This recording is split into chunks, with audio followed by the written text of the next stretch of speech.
Halo, jumpa lagi bersama saya.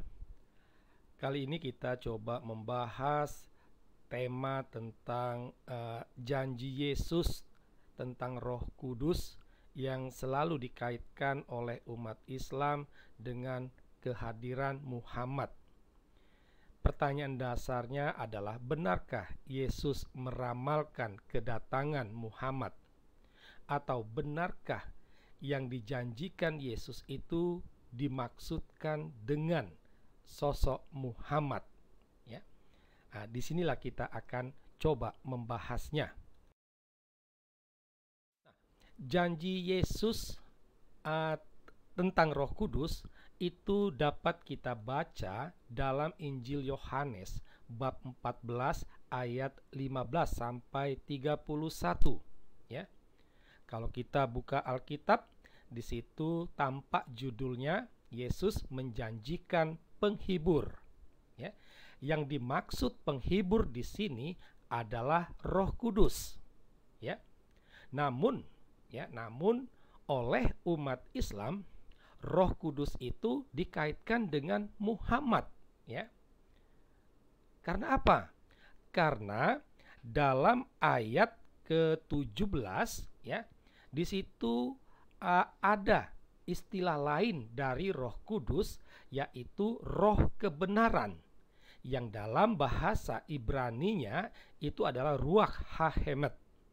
Nah, kata Ruach HaEmet ini terlebih pada frasa HaEmet, jika dibaca dengan cepat maka akan terdengar seperti Ahmad, yang merupakan nama lain dari Muhammad. Ya, ini ada dalam ayat Al-Quran. Ya, nama Ahmad yang dikaitkan dengan Muhammad itu memang sudah dikatakan oleh Allah dalam Al-Quran. Ya, nah, jadi inilah dasar orang Islam mengatakan bahwa janji Yesus akan Roh Kudus itu sebenarnya mau menunjukkan ramalan Yesus akan kedatangan Muhammad. Tetapi apakah memang Yesus memaksudkan pernyataannya itu untuk kehadiran sosok Muhammad? Pembahasan kita ini akan memunculkan 2 poin. Jadi sebelum kita menjawab pertanyaan itu, terlebih dahulu kita akan melihat satu keprihatinan yang muncul dari klaim orang Islam ini, ya. Nah, apa keprihatinan tersebut? Tampak jelas bahwa dengan mengklaim janji Yesus akan Roh Kudus itu adalah janji Yesus pada kedatangan Muhammad, ini mau menunjukkan bahwa umat Islam kurang percaya diri pada wahyu Allah. Padahal Allah sudah mewahyukan Muhammad itu adalah nabi, bahkan nabi penutup, ya. Itu. Tetapi sepertinya umat Islam kurang percaya diri. Kekurangan percaya diri ini secara implisit mau menunjukkan bahwa umat Islam sebenarnya meragukan kebenaran wahyu Allah itu, sehingga mereka membutuhkan pengakuan lain dari agama yang lain.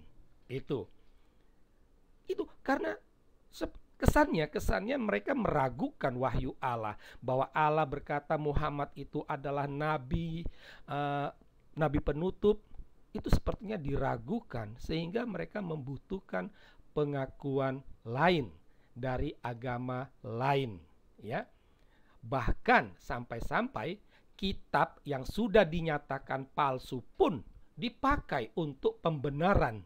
Nah, ini kan sangat memprihatinkan, ya, cara berpikir umat Islam ini, ya.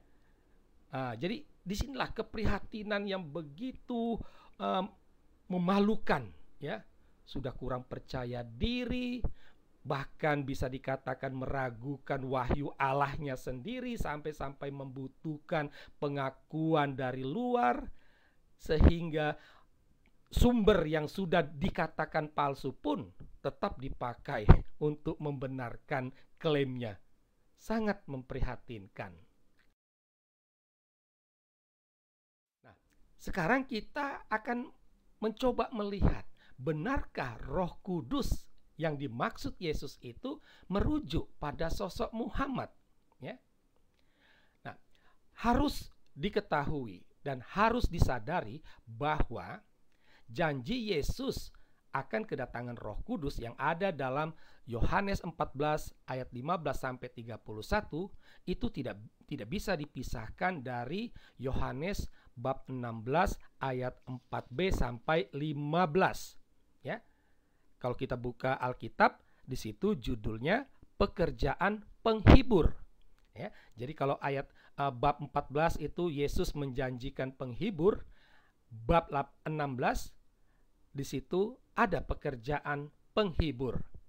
Tetapi dalam pembahasan kita kali ini, kita hanya fokus pada Yohanes 14, ya. Nah, dari sini kita akan melihat sosok Roh Kudus yang dijanjikan Yesus itu, ya. Dikatakan bahwa Yesus mengatakan Roh Kudus itu akan menyertai para murid selamanya. Itu ada dalam ayat 16, ya. Yesus berkata, "Aku akan meminta kepada Bapa, dan Ia akan memberikan kepadamu seorang penolong yang lain, supaya Ia menyertai kamu selama-lamanya." Gitu.